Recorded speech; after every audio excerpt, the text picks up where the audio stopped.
Hello, you're most welcome to Ogtv News. I am Mojisola Sholaja. On the news, Ogun State government interfaces with religious bodies on guidelines for reopening worship centers. President Buhari observes first congregational Jumat service after lockdown. Nigeria records 11,072 road carnages in 2019.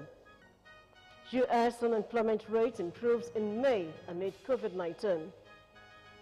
Portugal's Cristiano Ronaldo emerges first billionaire footballer. The key to success is to focus on goals, not obstacles. Once again, you're welcome to Ogtv News. For the first time in nearly 3 months, Jumat congregational prayers have been observed at the State House Mosque. President Muhammadu Buhari was among the worshippers. The resumption of Jumat prayers in Abuja and other parts of the country followed the reopening of most segments of the economy from the COVID-19 lockdowns as efforts are intensified towards the curve. The chief imam of the State House Masjid, Ustaz Abdul Wahid Sulaiman, led the prayers in conformity with stipulated guidelines on physical distancing. The presiding imam admonished the Muslim faithful to, at all times, listen to health authorities, support and show understanding with the nation's leaders in the task of containing the coronavirus pandemic. He said nothing happens on the face of the earth that is not destined by Allah. Ustaz Sulaiman, however, explained that the solution lies in prayers to Allah, taking precautionary measures, accepting responsibilities and avoiding acts contrary to signal of Prophet Muhammad. For the senior special assistant to the President on Media and Publicity, Garba Shehu, President Muhammadu Buhari once again demonstrated leadership by example.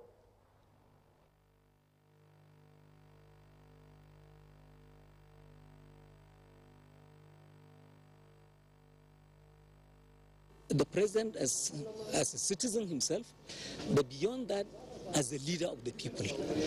He has a duty to show the Nigerian public the way to observe the prescribed protocols as they exist in the FCT, and I think this is what the president had done, going through the check who is going into the mosque, and then they sanitize their own hands, and then they keep social distance, inside. So all of it is to show Nigerians this is the way, and that is the responsibility of leadership. Without this, the war against coronavirus cannot be defeated. Otherwise, all of the gains that have been made will be reversed. So I think this is an essential lesson President Buhari has indicated and should be observed by Nigerians. Let's thank Almighty God for seeing this improvement and development.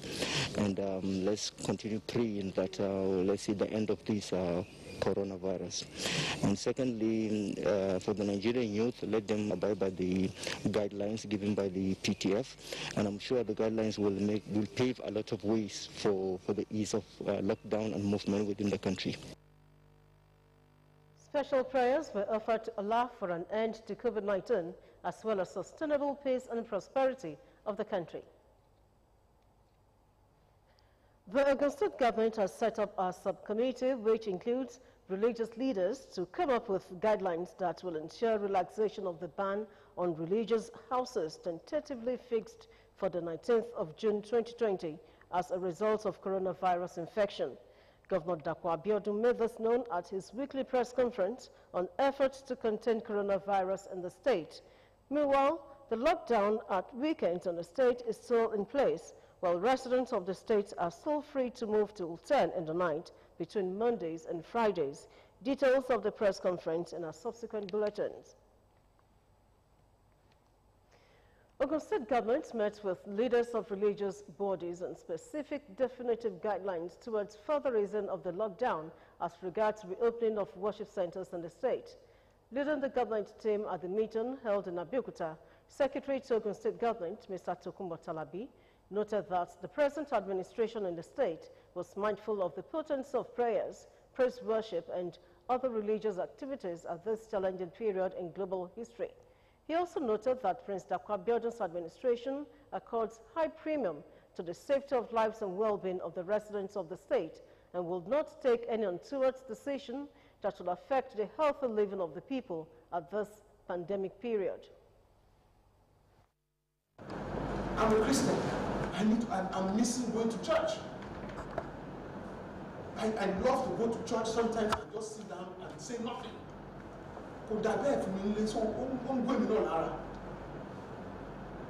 I'm used to doing praise and worship with people and talking. Don't do me. And the same thing, some people, you see them in the mosque, one joke was there, one of them say tasbih, one meditation. But I join to your long side. We will make pronouncements to show that we are here, and it's good to give hope. We can say, okay, so if the things we see are okay, we do that. The state scribe thereafter appealed to the religious leaders to further sensitize and ensure strict adherence to the laid down global measures on the pandemic by the members. Also speaking at the meeting, Chief of Staff to the Governor, Alhaji Shuaib Salis, who appreciated the religious bodies for cooperating with the state government on the preventive measures undertaken to contain the virus amongst the people, and particularly the sacrifices made from the onset of the pandemic, reassured them that the present administration would not take their support for granted. Ruling out some of the submissions at the meeting, the Chief of Staff, who emphasized that a committee will be set up to harmonize the proposed guidelines by the religious bodies, while any worship center that violates government order will be duly sanctioned. But we also agree here that we are talking about regular services on Friday and Sunday for a start. We can't say,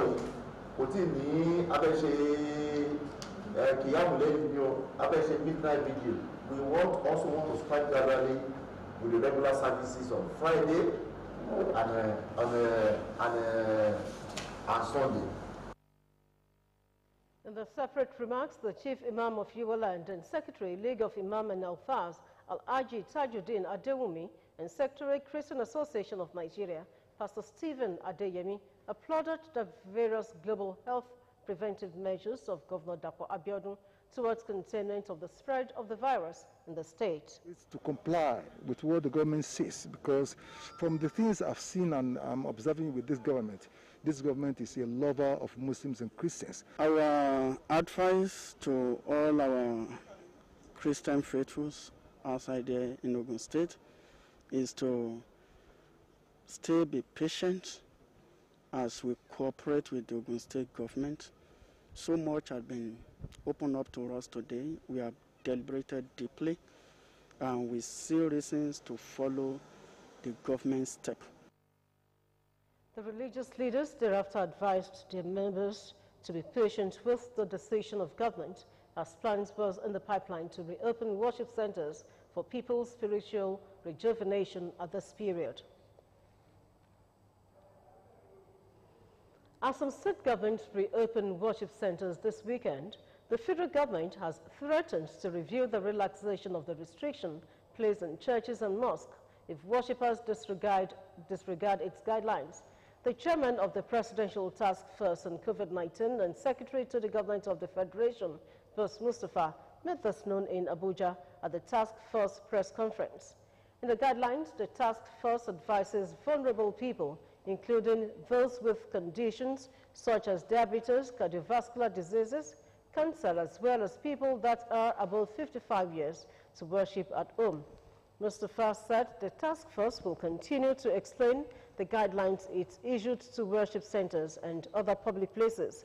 The PTF chairman restated that the World Health Organization had resumed the clinical trial of hydroxychloroquine, which it suspended on May 25. The Kogi State government has lifted the lockdown imposed on Kababani local government area of the state over suspected cases of coronavirus. Governor Yahaya Bello announced this on Friday at the Government House, Lokoja, the state capital. He explained that the decision became necessary after the results of all the samples taken and subjected to tests by the health workers in the local government came out negative. Following the outcome, the governor insisted that Kogi has remained a COVID-19-free state. He, however, urged the people of the state to adhere to the protocols of the World Health Organization and the Nigeria Center for Disease Control to curb the spread of the disease. Taraba State on Friday relaxed the lockdown orders it enacted to limit the spread of coronavirus in the state. Markets and shops were opened from 6 in the morning to 8 in the evening for residents to buy essential goods and do other businesses. Muslims were also allowed to worship in groups in mosques and streets.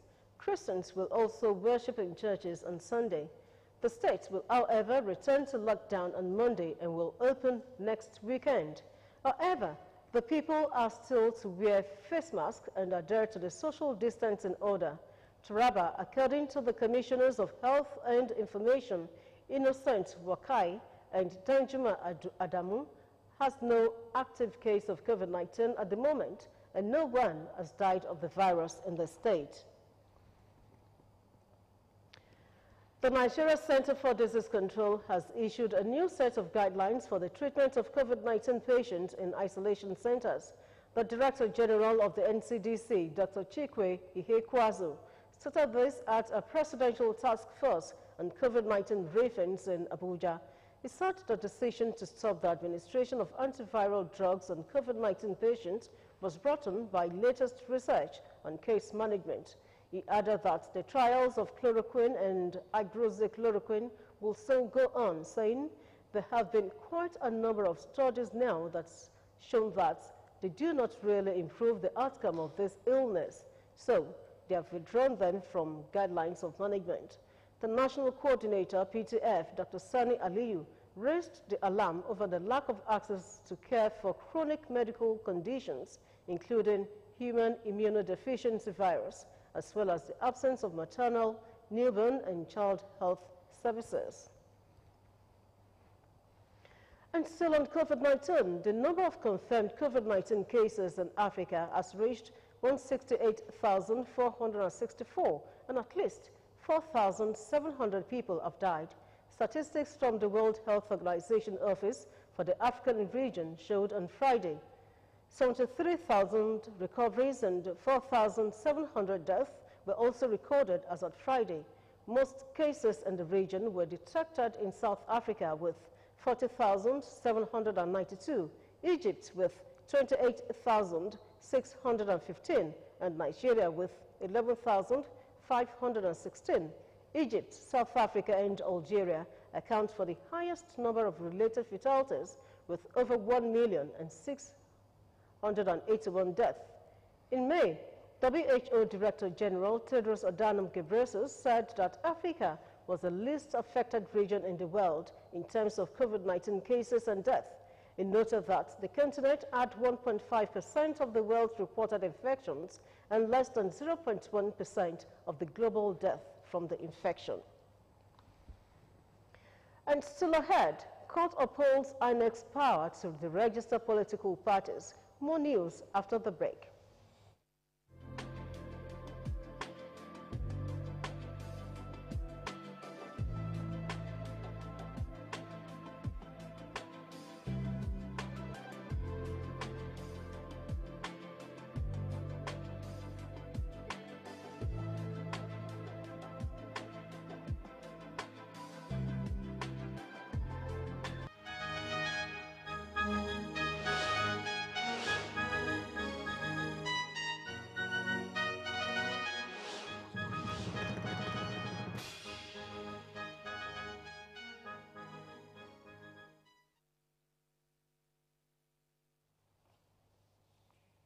Welcome back. If you're just joining us, this is Ogtv News.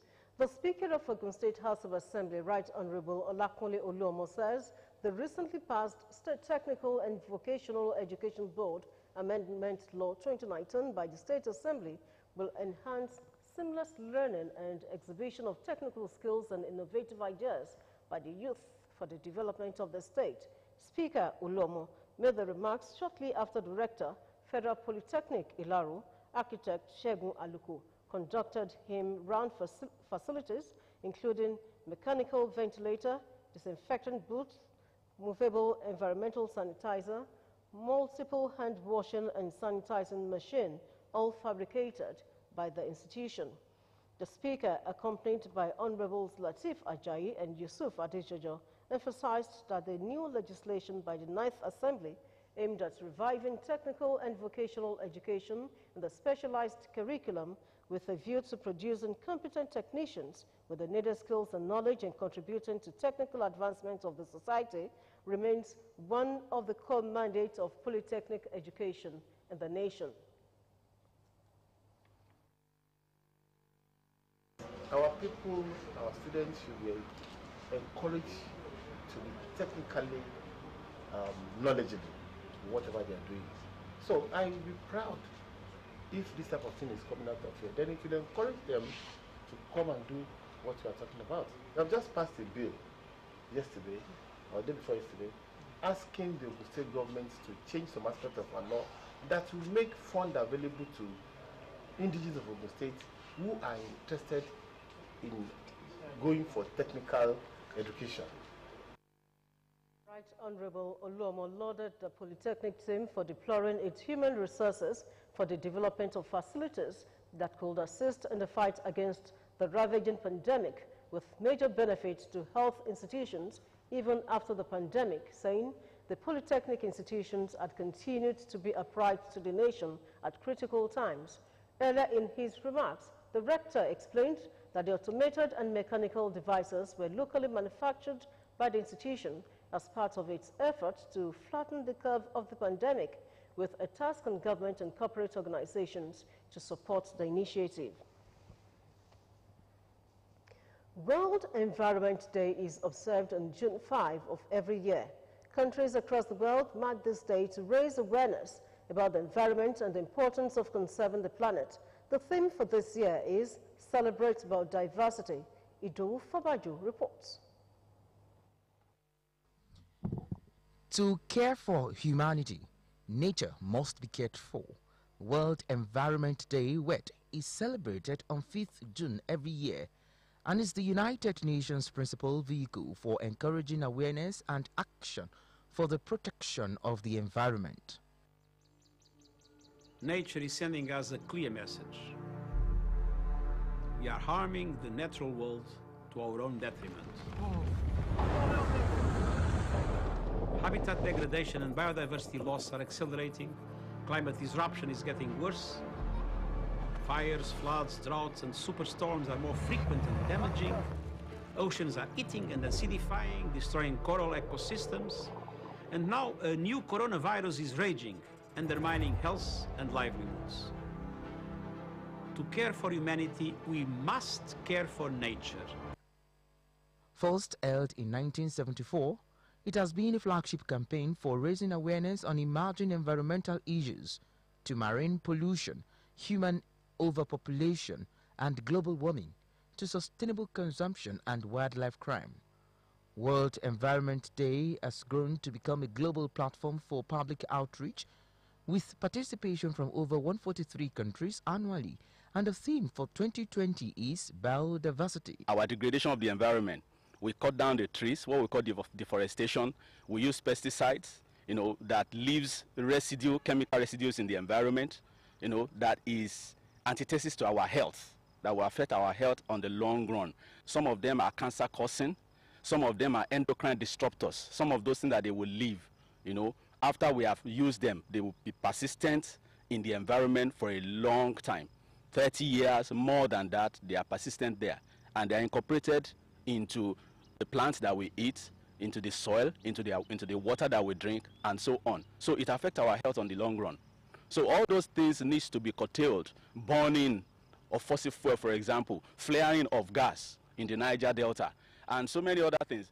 Those are some of the things that we are doing that we need to curtail if we want to still have a good environment to live in. Stakeholders also share an important reminder on the need to protect natural world. Well, the world environment it encompasses everything that surrounds us.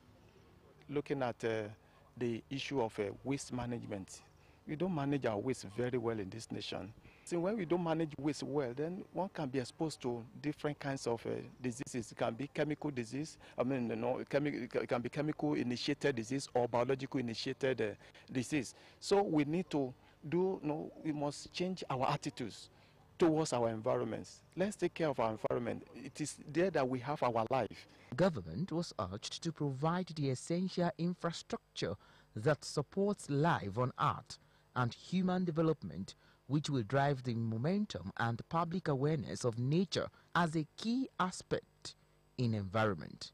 Idowu Fabajo, Ogtv News.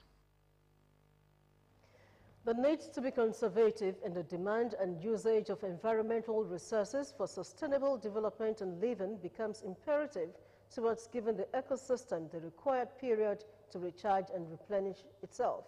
Ogun State Commissioner for Environment, Honorable Abiodun Abudu-Balogun, stated this during a press briefing to mark 2020 World Environment Day. The event took place at the conference center of the Ministry, Okemoso, Abeokuta. Peter Falomo reports.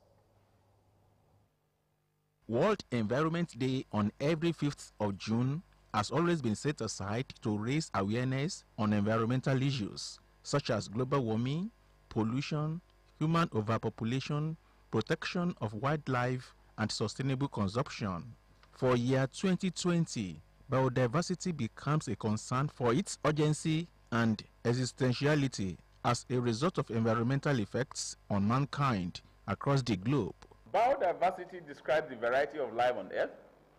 It encompasses the 8 million species on the planet, from plants and animals to fungi and bacteria, the ecosystems that house them, and the genetic diversity among them. Biodiversity may be seen as an intricate web in which each part is interdependent. When one component is changed or removed, the entire system is affected, and this can produce positive or negative consequences. In particular was the pandemic of COVID-19, which has serious impact on systems that support human life in addition to agricultural productivity. We should also engage in tree planting, disease from deforestation and bush burning, stop over-exploitation of wildlife. While ruminating on serious consequences in managing plastics and other non-biodegradable materials, Honorable Balogun charges all extended producers in plastic and polythene materials to find ways of managing such waste in polluter pay principle towards assisting governments in waste management. There is some urgency as the quantity of plastics produced in the first 10 years of the current century is likely to approach the quantity produced in the entire preceding century. To this end, the Ogun State Ministry of Environment is coming up with the Extended Producer Responsibility Program, whereby producers using non-degradable packaging materials will have to contribute to assist government in waste management, in line with the globally accepted polluter pay principle. The Commissioner responded to questions on other grey areas in waste management and waste to wealth. Peter Falomo, Ogtv News. As more women suffer abuses and other physical attacks within the home, rising cases of domestic violence have become a serious concern for the society and an issue that must be dealt with. In this special report, Matthew Shomi takes a look at the issue and how it could be curbed. His report.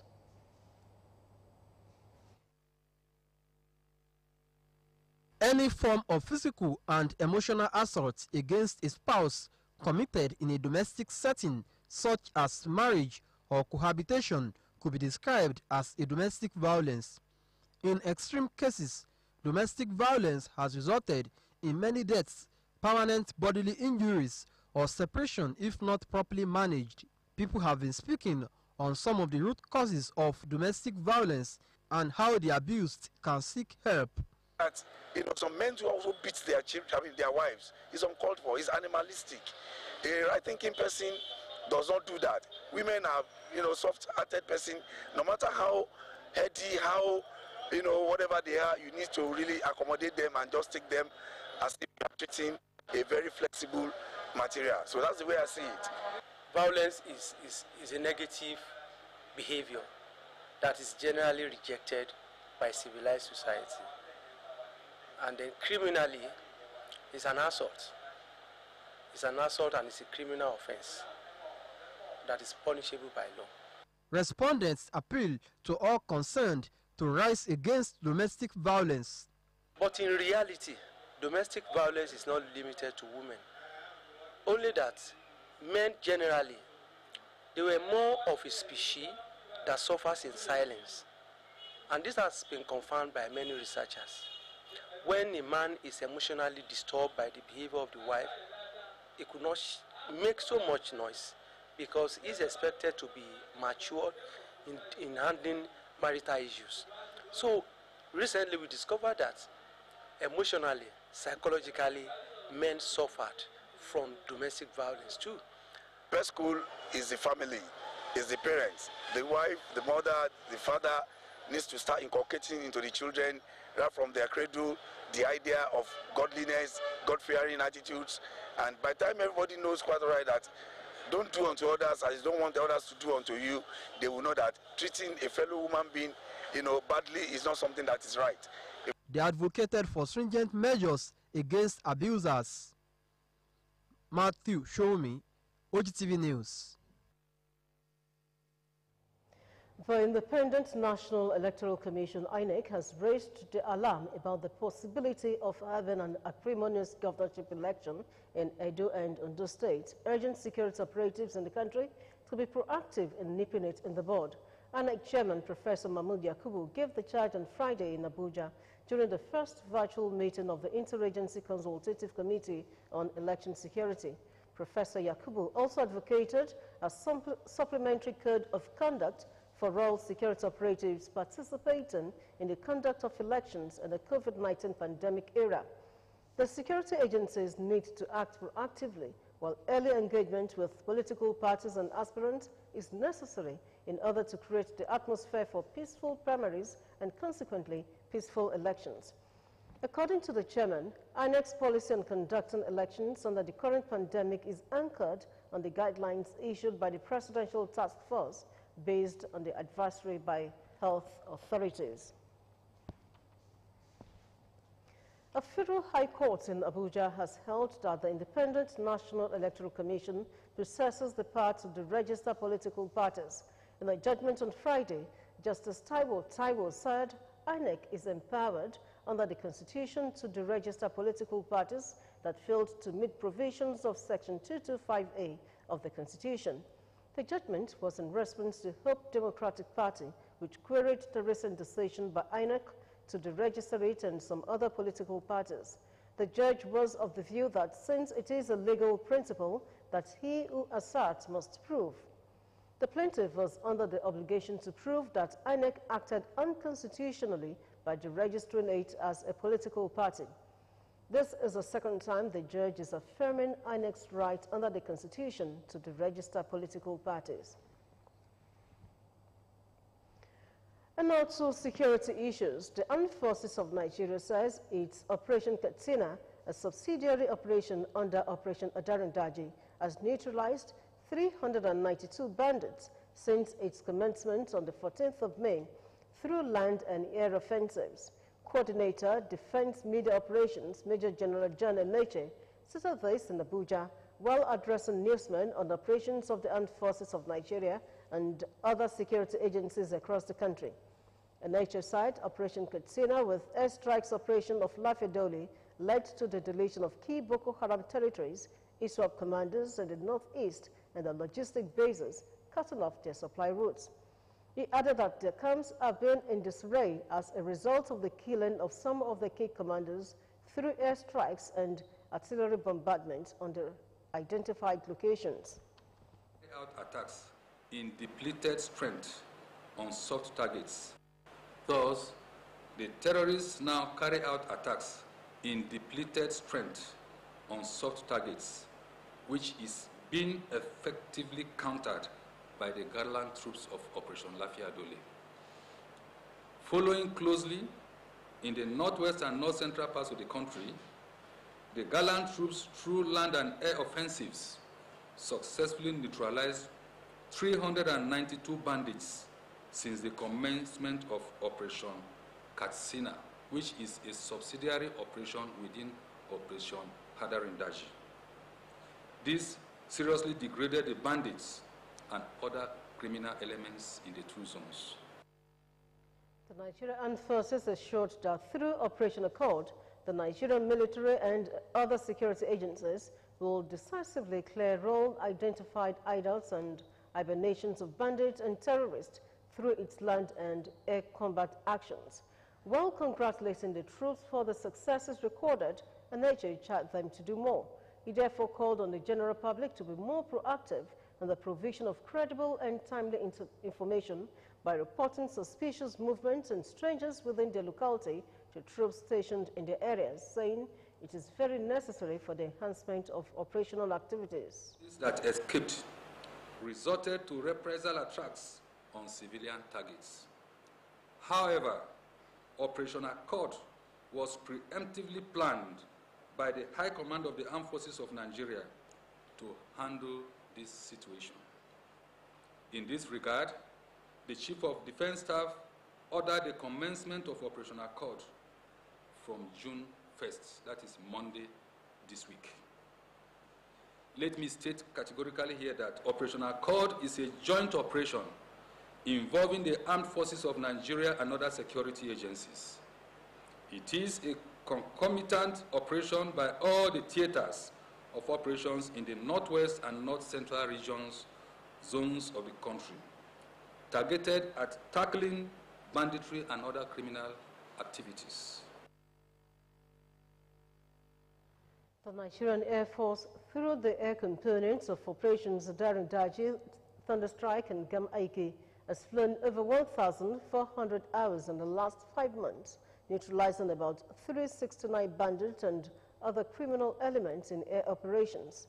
The operations were conducted as part of efforts towards eliminating armed bandits, kidnappers, cattle rustlers, and other criminal elements from troubled parts of the northwest and north-central zones of the country.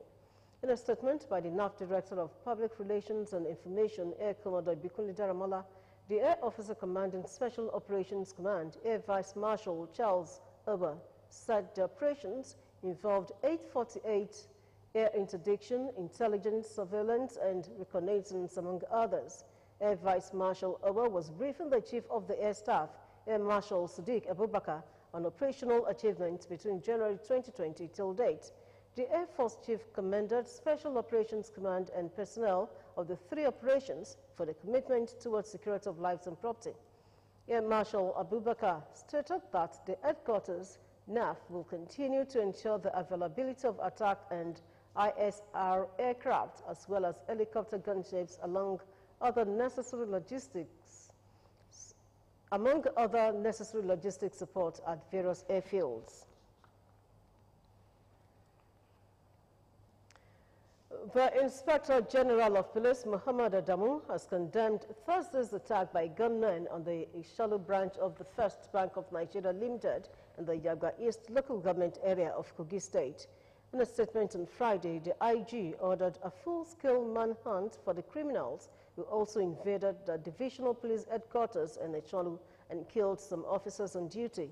The IGP, while condemning the incident, has deployed a team of crack detectives from the Intelligence Response Team, the Special Tactical Squad, and Federal SARS to Kogi State to ensure that the criminals are apprehended and brought to book.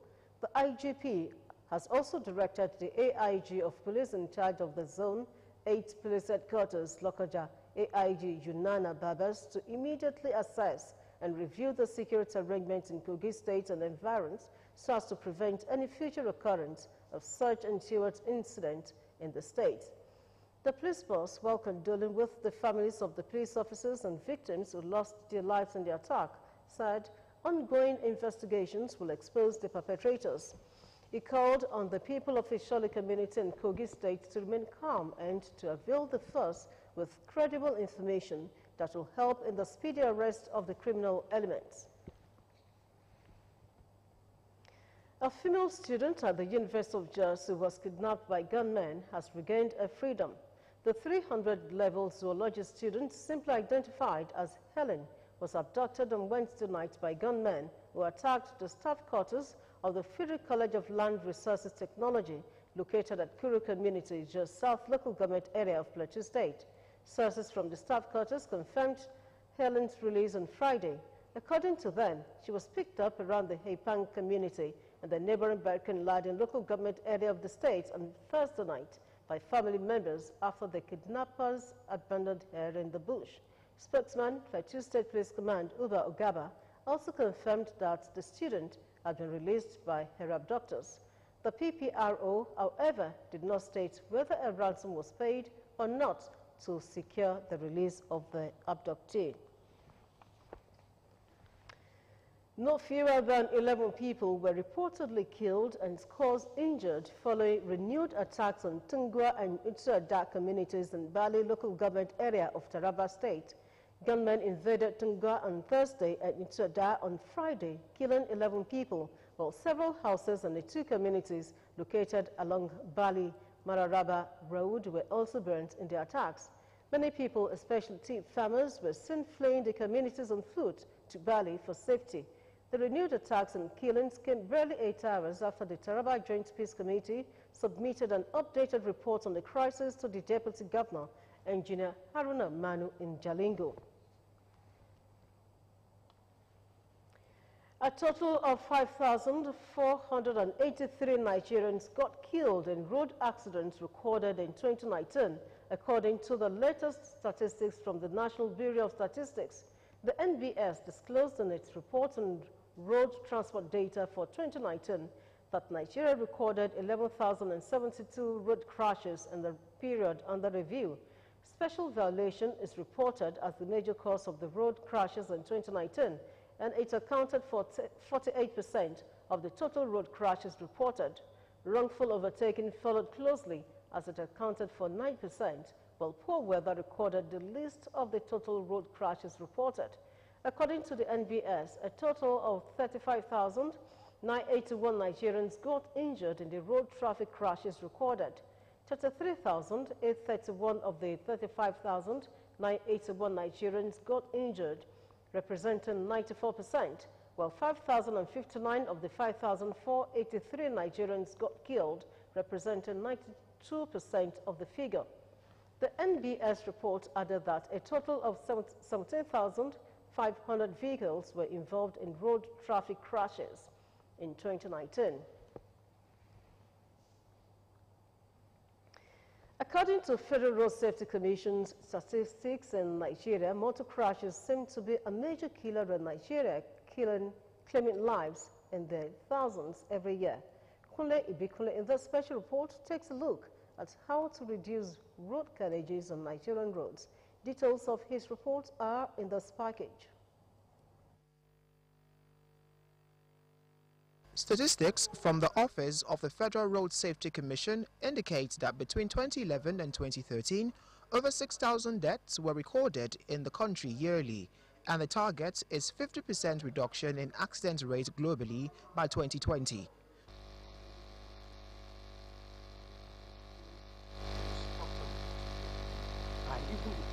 Flying to school.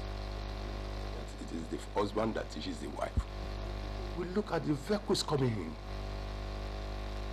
The vehicles, we are in the light of getting second-hand vehicles, popularly called Tukumbo vehicles. And our morning cry at various motor parks have been intensified and increased in order to make sure that everybody, because road safety is not just a thing of the government, it's not just a thing of the drivers alone, it's a thing that everybody, so far you are going to move from point A to point B, it's a thing that everybody is involved with. Some Nigerians, while speaking, says, besides the colossal economic cost, many of those who manage to survive are either rendered permanently or temporarily incapacitated by injuries, adding that the situation calls for major attitudinal change by road users, especially regarding the need to imbibe road safety measures. Three major ways which road traffic crashes occur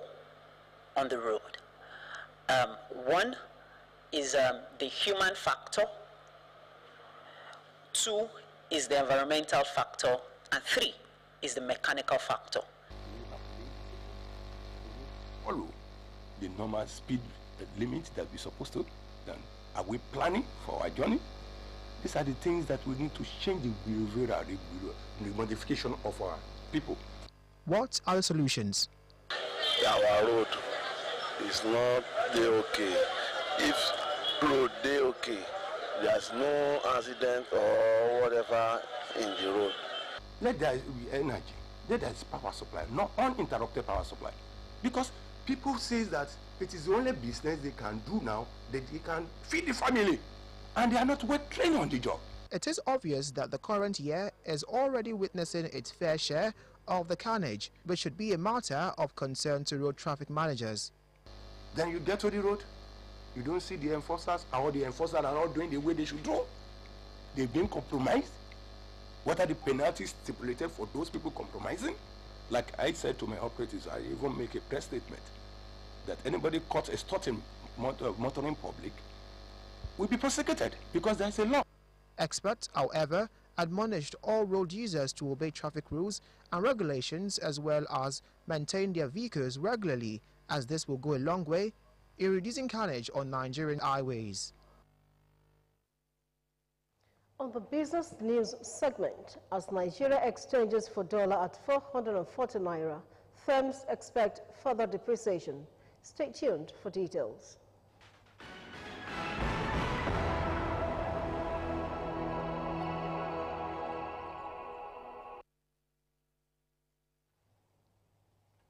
Welcome back. This is the business segment of the news.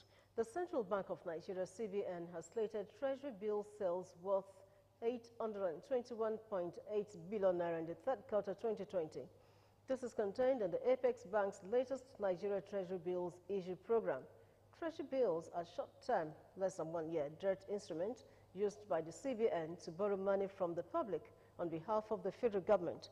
The CBN also uses Treasury bill sales to control money supply in the economy.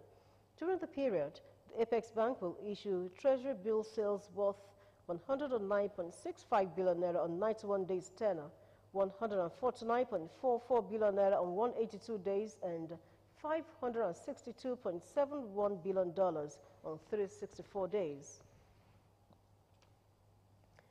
At the backdrop of the lull brought about by the coronavirus lockdowns, Business Confidence Index fell into the negative territory for the first time to minus 66.2 index points in May 2020, indicating loss of confidence among business owners across the country. The Central Bank of Nigeria, CBN, also indicates that confidence will remain low until next month before picking up gradually into October. This represents a decline of 72.6 index points when compared to the positive 6.6 index points recorded in preceding month of March. Business organizations in the country expect the naira to depreciate further in the next few months. A report by the Central Bank of Nigeria has said the dollar was sold for 440 naira in the parallel market, as bureau de change operators were still awaiting CBN's resumption of foreign exchange sale to them. The CBN's May 2020 Business Expectation Survey report said respondent firms expect the naira to depreciate in the current month and appreciate in the next 6 months. Inflation level is expected to rise in the next 6 months and 12 months, while borrowing rate is expected to rise in the current month, next 2 months, and next 6 months.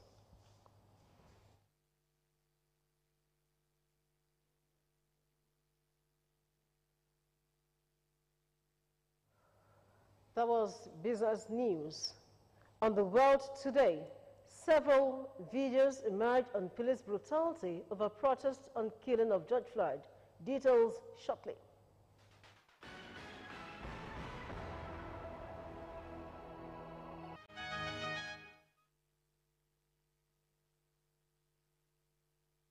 The U.S. unemployment rate improved in May, raising hopes that the economic damage attributed to the pandemic will be less harmful as Brazil's COVID-19 death toll soars to more than 32,500. Also, several videos of police brutality during protest over the death of African-American George Floyd have emerged. Details are in this package. The U.S. labor market improved unexpectedly in May, raising hopes that economic damage tied to the pandemic will be less harmful than feared. The unemployment rate fell to 13.3%, down from 14.7% in April, as businesses started hiring again. Firms in the hospitality, construction and healthcare sectors took on staff. In total, employers added 2.5 million jobs, with the education and retail sectors also recruiting. It came as most U.S. states started rolling back some of the tough measures put in place to control the spread of the coronavirus. As business starts reopening, firms are beginning to rehire their employees. Several videos of police brutality have emerged during protests over the death of African-American George Floyd. In Buffalo, New York State, 2 officers were suspended after they were seen shoving an elderly white man to the ground. And in New York City, police were captured on video roughly handling demonstrators as they ran away. The report came hours after a memorial for Floyd in Minneapolis, the city where he died at the hands of the police. His killing, also captured on video, has caused outrage and sparked a wave of protest against racial discrimination and police treatment of African Americans in cities across the U.S. and the world. For the second day running, Brazil has posted a record death toll of 1,349 deaths in the past 24 hours, taking the total to more than 32,500. Brazil also has nearly 600,000 confirmed cases of coronavirus. The country's death toll is soaring, yet in the middle of this pandemic, it still doesn't have a permanent health minister. Eduardo Pazuello was confirmed as interim minister on Wednesday after nearly 3 weeks in the job, a sign for many people that the federal government is not taking the issue seriously enough. Indeed, just this week, Jair Bolsonaro reacted to the rise in fatalities, saying death was the destiny of everyone, once again blaming the media for causing panic among Brazilian people. EU chief negotiator Michael Barney has accused the UK of backtracking on commitments on fisheries and other issues in post-Brexit trade talks. He said no significant progress had been made this week and insisted the UK respect rules agreed with the EU. A UK official said the two sides needed to work more intensively to reach a deal soon. The UK and EU are in dispute over the future of over-competition rules, fishing rights and police cooperation. Guidelines for this were included in the political declaration agreed by the UK and EU last year, which set out objectives for a future relationship. And that's it on The World Today. Thank you so much, Bukola Agbakizu. That was The World Today, the foreign segment of the news. Coming up shortly, World 400 meters champion Salwa Ed Nasir is provisionally suspended. Sport News segment is next.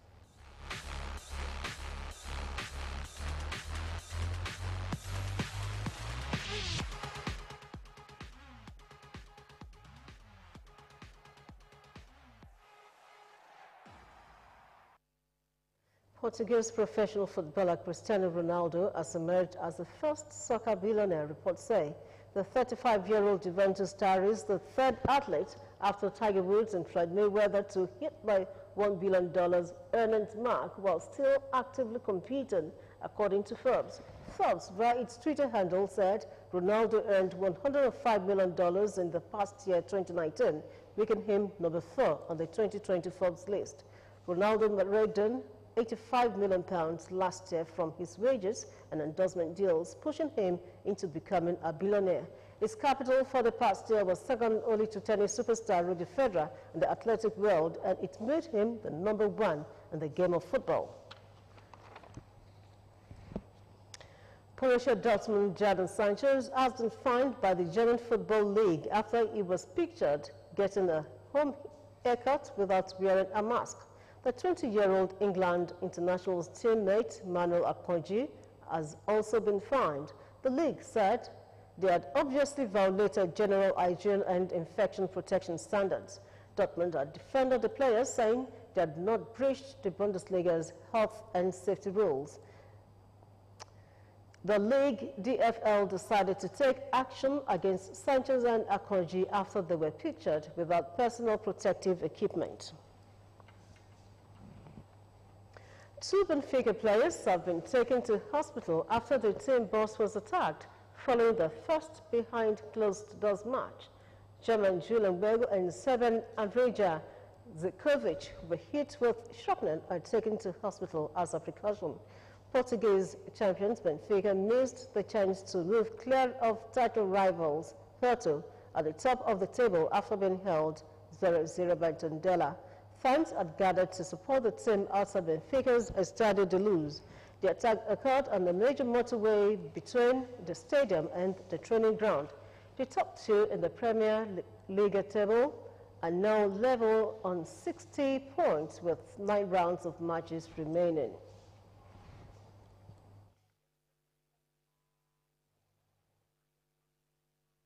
Well, 400 meters champion Salwa Ed Nasser has been given a provisional suspension for failing to make herself available for anti-doping test. The Bahraini 22 ran 48.14 seconds, the 3rd fastest time in history to claim the world title in Doha in 2019. That was sport news. Rainmaker crony Majek Fashek passes on. More on entertainment news segment.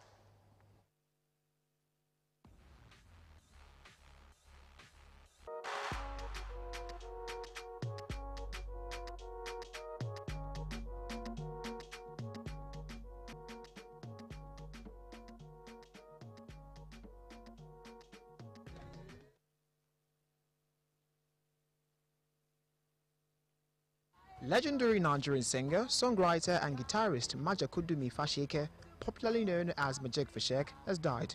According to reports, the Send Down the Rain crooner, aged 57, died in hospital in New York on Monday, June the 1st. He was born in Benin City to Edo mother and Ijesha father, but identifies with his Bini roots. Fashek was married to Rita Fashek, who inspired the song Without You. The couple had 4 children together, but have since divorced. In 2015, it was revealed that Fashek was bankrupt and battling drug addiction. After admitting that he needed help, he was admitted into a drug rehabilitation center in Abuja, but he has since recovered and returned to music. Besides his struggle with drug addiction, other health conditions required his hospitalization on several occasions. He was rumored dead in September 2019, but his manager queried the rumors, confirming that Majek had indeed been critically ill, hospitalized at the Queen Elizabeth Hospital, Woolwich, England, and in dire need of financial assistance.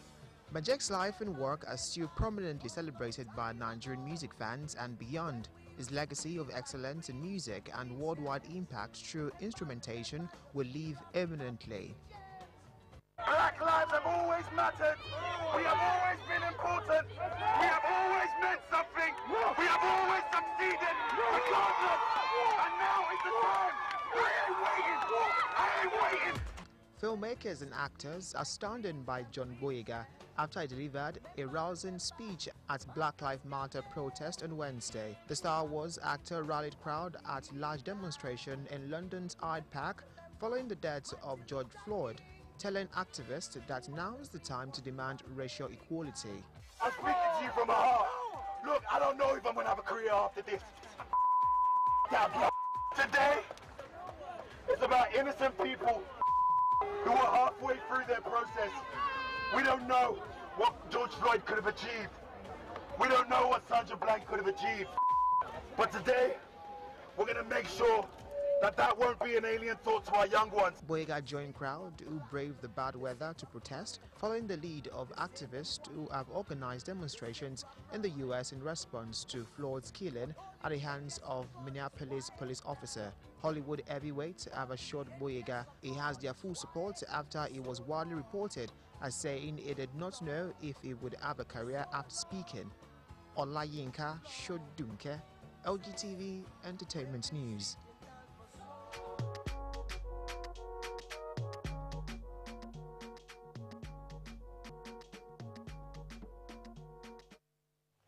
Thank you, Yinka. It's now time to bring you weather forecast.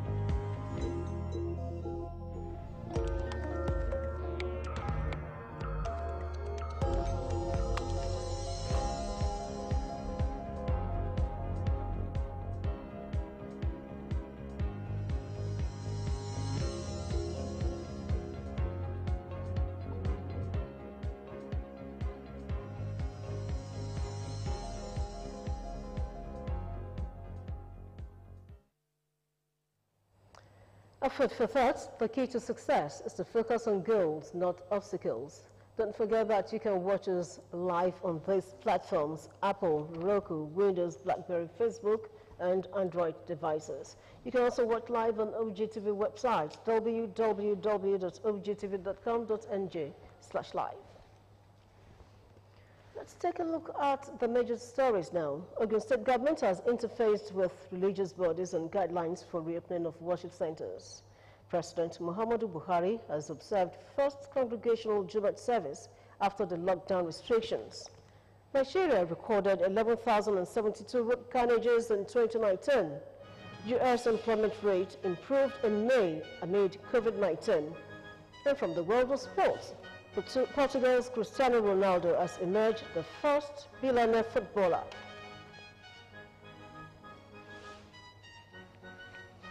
That ends the Ogtv News. We thank you for watching. Goodbye.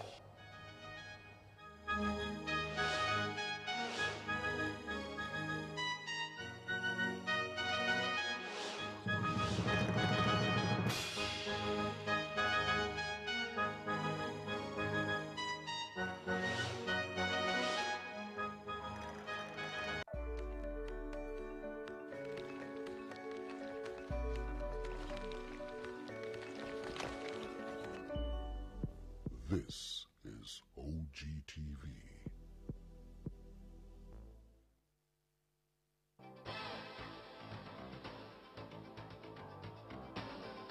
Welcome to Courtyard Maki Suites, a place where hospitality is redefined. With our ultra-modern facilities, be rest assured of maximum satisfaction. Our well-trained staff are ready to serve you a different taste in hospitality, no matter how you define it. Experience our local and international cuisine, fully air-conditioned conference rooms and event center, comfortable rooms ranging from standard to comfort to deluxe, executive bar, standard gym and spa. Courtyard Maki Suite is located at number 1 Sodiq Olaliri Street, adjacent Crown College, Ibarra Housing Estate, Abeokuta. For reservation, please